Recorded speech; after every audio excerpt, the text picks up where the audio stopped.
Xitoy Sharq Turkistonda Uyg'ur musulmonlarga qilayotgan zulmlarni yo'shirish uchun turli hiyla-mikr va soxtaliklarni qilmoqda. Xitoyning assimilyatsiya siyosatlarini tanqid qilish uchun kelganlarga soxta ko'rinish hozirlash bilan birga doiralar Urumchida odatda ochiq bo'lmagan masjidlarni ochgan va kishilarni masjidga yig'ish uchun pul berdiganligini aytgan. Xitoyning Sharq Turkistondagi zulmi dunyoga fosh bo'lishga boshlagandan keyin Xitoy Misr qatorliq davlatlardan ziyoratchilarni taklif qilib, soxta ko'rinishlarni yasab ko'zitish orqali sirtqi dunyoni aldashga urinib keldi. Yaqinda Amerikaga kelgan lager shoidi Zumrat Davud Xitoy zulmi ostida 80 yoshli dadisining uyiga 8 Xitoy soqchi kelganligini va dadisidan pulga namoz o'qib berishni talab qilganligini oshkorladi. O Xitoyning bu orqali chet eldan kelgan ziyoratchilarni oldirmoqchi bo'lganligini bildirdi.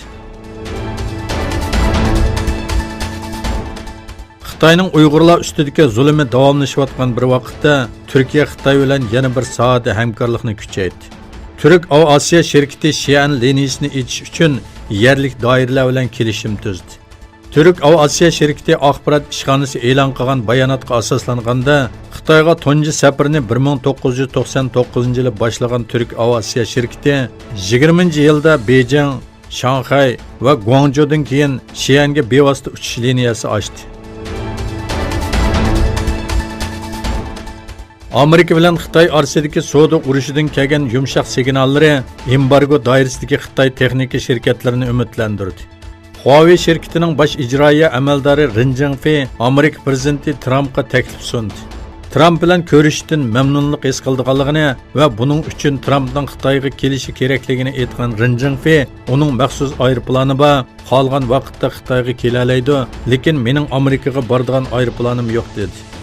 Amerika bilan Xitoyning savdo qizil raqami 2016-yildagi 347 milliard dollardan 2016-yili 375 milliard dollarga, o'tgan yili bo'lsa 420 milliard dollarga tushdi. Kommunist Xitoy bilan Tayvan orasida davomlashayotgan jiddiy munosabatlar tor dunyosida o'zini ko'rsatishga boshladi. Xitoyning Tayvanga bo'lgan tor hujumi kuchayayotgan bir vaqtda Amerika bilan Tayvan orasida tor urush manevri o'tkazildi. Manevrda Tayvan rasmiy organlari bir hafta bo'yicha ko'p qatim tor hujumiga uchradi. Hakkerlar Tayvan tor bexatarlik temiga eng zo'r darajada besim tushirdi. Ikki davlatning bayonotida bu tor hujumi manevrining Shimoliy Koreyadan keladigan tahdidlar qarata elib berilganligi ta'kidlangan bo'lsa-mu, lekin Tayvanning asli dushmanining Xitoy ekanligi ma'lum. Amerika Tashqi ishlar ministrligi Al-Qoida terrorlik tashkilotining ba'zi katuvashlarining o'rnini tepishga yaraydigan kuchurlarni ta'minlaguvchilarga 10 million dollar mukofot berdiganligini e'lon qildi. Al-Qoidaning qo'lliq a'zolaridan Al-Awlaqi bilan Al-Qusi Amerika Tashqi ishlar ministrligining haqqoniyat uchun mukofot tizimligiga qo'shildi. Ministerlik bayonotida bu kishilar haqida uchirib berdiganlarning doiralarga ilxat yoki telefon orqali yetkazib bo'ladiganligini, Avlaqi uchun 6 million, Qusi uchun bo'lsa 4 million dollar mukofot berdiganligini bildirdi.